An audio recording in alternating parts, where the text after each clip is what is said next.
무리가 몰려와서 하나님의 말씀을 들을새 예수는 게네사렛 호숫가에 서서 호숫가에 배 두 척이 있는 것을 보시니 어부들은 배에서 나와서 그물을 씻는지라. 예수께서 한 배에 오르시니 그 배는 시몬의 배라. 육지에서 조금 떼기를 청하시고 앉으사 배에서 무리를 가르치시더니 말씀을 마치시고 시몬에게 이르시되 깊은 데로 가서 그물을 내려 고기를 잡으라. 시몬이 대답하여 이르되 선생님, 우리들이 밤이 새도록 수고하였으되 잡은 것이 없지만은 말씀에 의지하여 내가 그물을 내리리이다 하고 그렇게 하니 고기를 잡은 것이 심히 많아 그물이 찢어지는지라. 이에 다른 배에 있는 동무들에게 손짓하여 와서 도와달라 하니 그들이 와서 두 배의 채움에 잠기게 되었더라. 시몬 베드로가 이를 보고 예수의 무릎 아래에 엎드려 이르되 주여, 나를 떠나소서, 나는 죄인으로소이다 하니 이는 자기 및 자기와 함께 있는 모든 사람이 고기 잡힌 것으로 말미암아 놀라고 세베대의 아들로서 시몬의 동업자인 야고보와 요한도 놀랐습니다. 예수께서 시몬에게 이르시되 무서워하지 말라, 이제후로는 내가 사람을 취하리라 하시니 11절 다 같이요. 그들이 배들을 육지에 대고 모든 것을 버려두고 예수를 따르니라. 아멘. 저희들이 다음 주 수요일부터 살펴볼 요한계시록 그 2장과 3장에 보면 그 예수님께서 이제 초대교회 7교회에 보내는 서신이 쭉 기록이 되어져 있죠. 이제 그 가운데 첫 번째 등장하는 교회가 에베소 교회인데요. 에베소 교회 편지를 보내시면서 먼저 예수님께서 언급하시는 건 뭐냐면 에베소 교회가 행한 수고에 대해서 칭찬하는 말씀을 먼저 하십니다. 특별히 이제 그들이 했던 수고는 뭐냐면 악한 자들, 거짓 선지자들 같은 자들이 교회 안에서 성도들을 회방하고 믿음을 흔들고 하는 것들을 용납하지 않고 그런 거짓 사도들과 잘못된 것들을 다 분별해서 그들을 물리친 것에 대해서 칭찬을 합니다. 요한계시록 2장 2절과 3절에 보시면 이렇게 되어 있어요. 내가 내 행위와 수고와 내 인내를 알고 또 악한 자들을 용납하지 아니한 것과 자칭 사도라 하되 아닌 자들을 시험하여 그의 거짓된 것을 내가 드러낸 것과 또 내가 참고 내 이름을 위하여 견디고 게으르지 아니한 것을 아노라, 이렇게 말씀을 하고 있습니다. 에베소 교회는 초대교회 그 힘든 상황 속에서도 여러 가지 박해도 있었고 이단들에 의한 어떤 시험도 있었지만 나름대로 건강한 신앙을 지키기 위해서 최선을 다했던 좋은 교회였습니다. 근데 에베소 교회가 참 좋은 교회였음에도 불구하고 이제 한 가지 잘못한 것이 있다, 이렇게 책망을 하세요. 그것은 뭐냐면 에베소 교회가 그렇게 거짓된 것들과 싸우다 보니까 그들의 심령이 점점점 강팍해지게 된 거예요.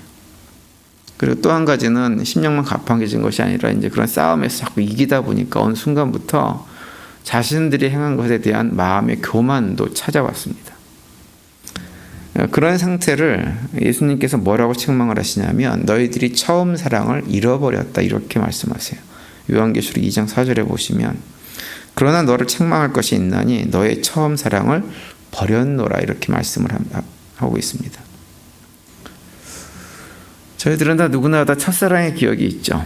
처음 만나 사랑해가지고 결혼하던 시절의 사랑이 있습니다. 그때는 누구나 다 받기보다는 그래도 상대방에게 좀 주고 싶은 마음이 굉장히 많았던 시절입니다.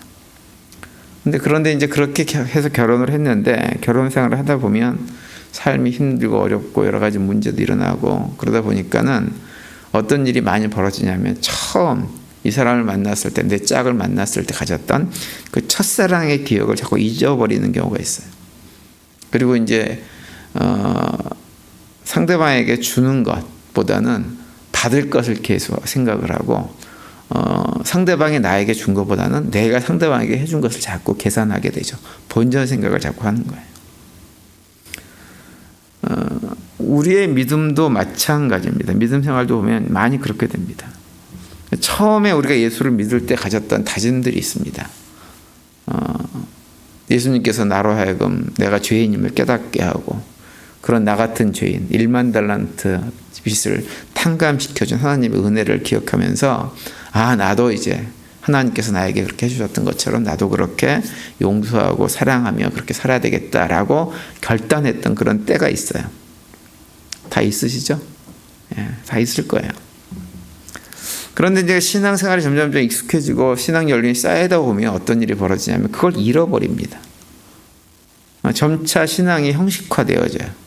익숙해져서 그런 거예요. 익숙해지다 보니까 형식화되어집니다. 그리고 그런 와중에 이제 교회에서 이런저런 직분을 갖게 되어지면 그 직분에 따른 어떤 나름대로의 어떤 그 자세가 나옵니다. 그래서 자기가 어떤 직분을 가진 어떤 중직자 뭐 이러면서 거기에 대한 어떤 자부심 때문에 이제 다른 사람들을 이렇게 바라보는 시선이 옛날에는 아래에서 위로 봤다 그러면 위에서 아래로 바라보는 시선도 갖게 되어집니다. 그리고 내가 평소에 잘하는 어떤 전통 이런 거 익숙한 것이 몸에 빈 것이 있으면 그걸 근거로 해가지고 남들이 그렇게 하지 못하면 그들을 책망하기도 하고 비난하기도 하고 판단까지 하는 이런 일들을 우리도 모르게 하게 되어집니다.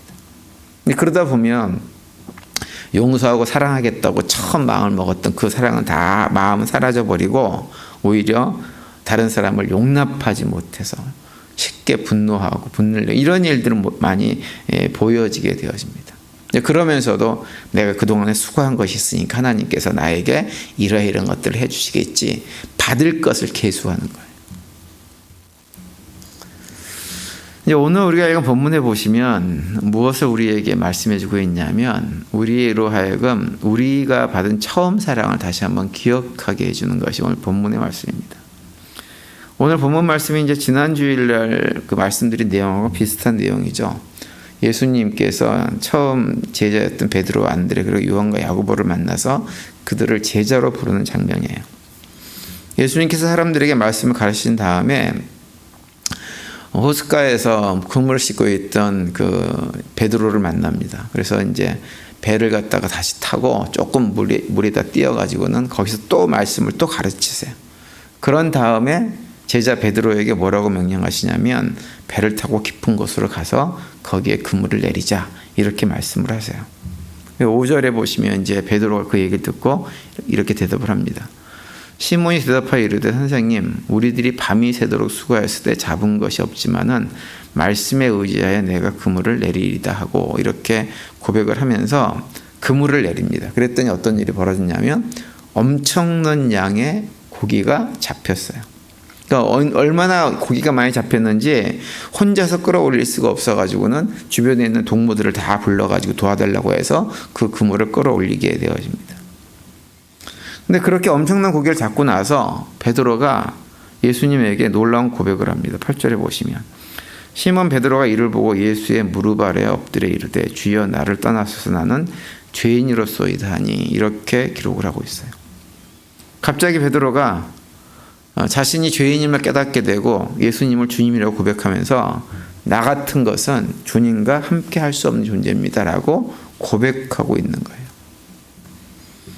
그러고 나서 이제 그 자리에 있던 베드로를 포함해가지고 안드레, 야고보 그리고 요한이 예수님의 말씀에 따라서 내가 너희들을 사람을 취하는 자로 만들겠다라고 하는 말씀을 듣고 따라 나서서 제자가 되어지죠. 오늘 보면 10절과 11절 보시면 세베대의 아들로서 시몬의 동업자인 야고보와 요한도 놀랐습니다. 예수께서 시몬에게 이르시되 무서워 말라 이제 후로는 내가 사람을 취하리라 하시니 그들이 배들을 육지에 대고 모든 것을 버려두고 예수를 따르니라 이렇게 말씀을 기록하고 있습니다.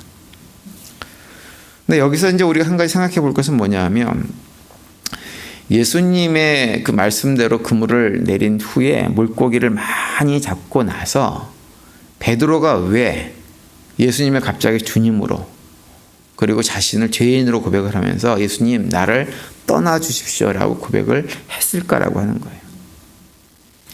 베드로가 이런 고백을 한 기본적인 이유는 오늘 본문에 나와 있는 대로 놀라서 그래요. 자기가 생각했던 것 상상을 뛰어넘는 많은 고기가 잡힌 것을 베드로만 놀란 것이 아니라 거기에 있던 야고보, 요한, 안드레도 다 놀랐어요. 그러니까 베드로가 놀랐어요. 예수님께서 행하신 일이 이건 일어날 수 없는 일이 일어났구나라고 싶어가지고 놀라서 기본적으로 예수님에게 이런 고백을 했던 것 같아요. 그런데 과연 그것뿐이었을까라고 하는 거예요.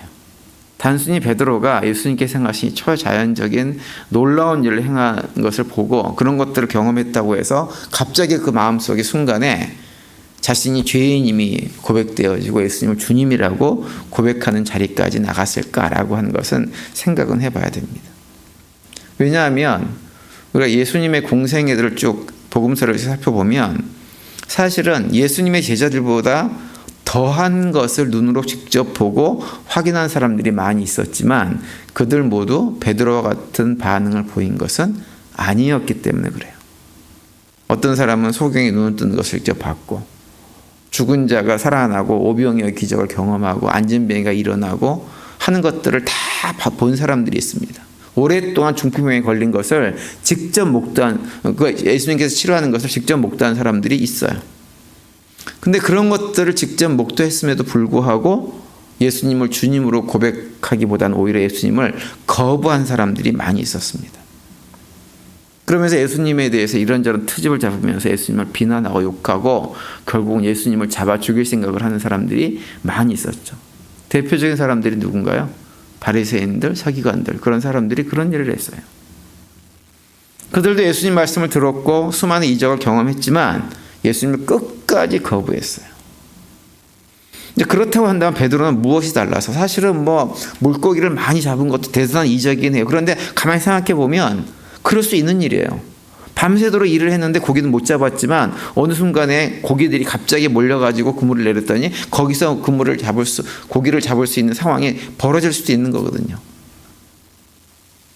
근데 그런 상황인데 베드로는 무엇이 달라서 갑자기 그런 상황 속에서 예수님을 바라보고 예수님을 제대로 알아보고 당신은 주님입니다. 저는 죄인입니다.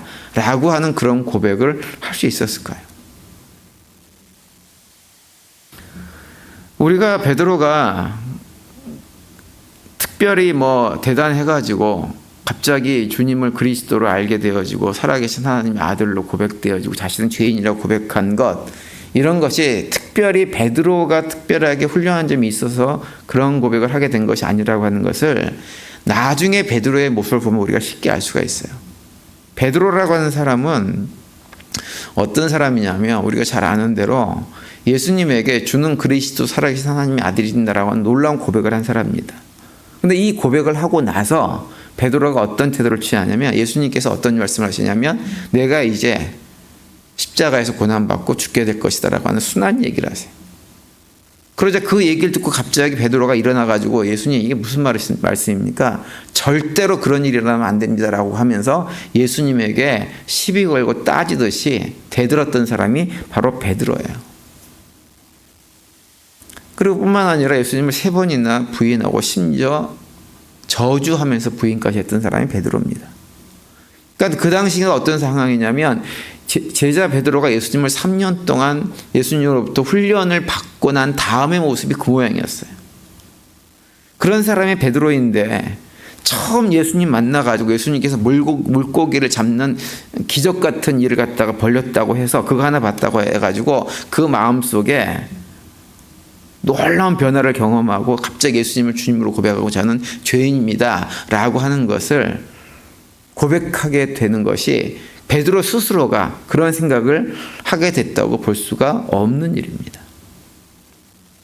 결국은 베드로가 그런 고백을 한 것은 베드로 안에서 나온 것이 아니에요.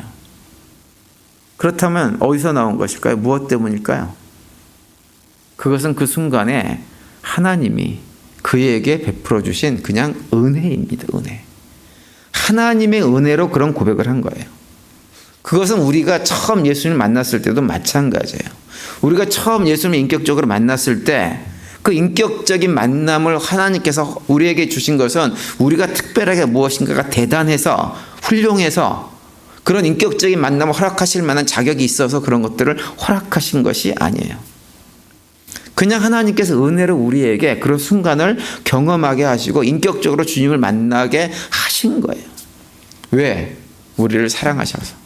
우리를 사랑하셔서 우리로 하여금 그런 경험을 해서 우리로 하여금 주님을 인격적으로 만나고 내가 죄인임이 고백되어지고 아 주님만이 참 하나님이시구나 라고 하는 고백을 하게 된 것입니다. 아멘이세요? 우리가 첫사랑을 잊어버리지 않는다고 하는 것은 다른 것이 아니라 바로 그 하나님의 은혜를 잊지 않고 살아가는 것입니다. 그 하나님의 은혜를 잊어버리면 우리는 신앙생활을 하면서 항상 우리의 본전을 생각하게 돼 있어요. 내가 지금 나된 것이 나의 노력 때문이라고 생각을 해버려요. 나의 나된 것은 나의 노력 때문이 아니라 무엇 때문이에요? 하나님의 은혜 때문인데 나의 지금 나된 것이 자꾸 나 때문이라고 생각을 하게 되어지는 것이 무엇이냐? 내가 그런 상태가 되어지면 내가 첫사랑을 잃어버렸구나 라고 하는 것을 아시면 돼요. 첫사랑을 잃어버리지 않아야 내가 지금 아무리 훌륭하게 돼 있어도 내가 지금 되어진 모든 것이 하나님의 은혜 때문이라고 하는 것. 처음 그 순간에 하나님께서 나에게 찾아오셔가지고 내가 인격적으로 하나님을 만났던 그 순간 때문에 지금의 모든 것이 나에게 주어졌다고 하는 고백을 할 때 우리는 그런 고백 가운데 살아가게 되어지면 교만의 자리로 나아가지 않고 늘 겸손한 가운데 믿음의 길을 걸어갈 수가 있게 되어지는 것입니다. 사도 바울이 고백하는 대로 나의 나된 것은 모두 하나님의 은혜다라고 하는 고백이 우리 안에 있어야 됩니다.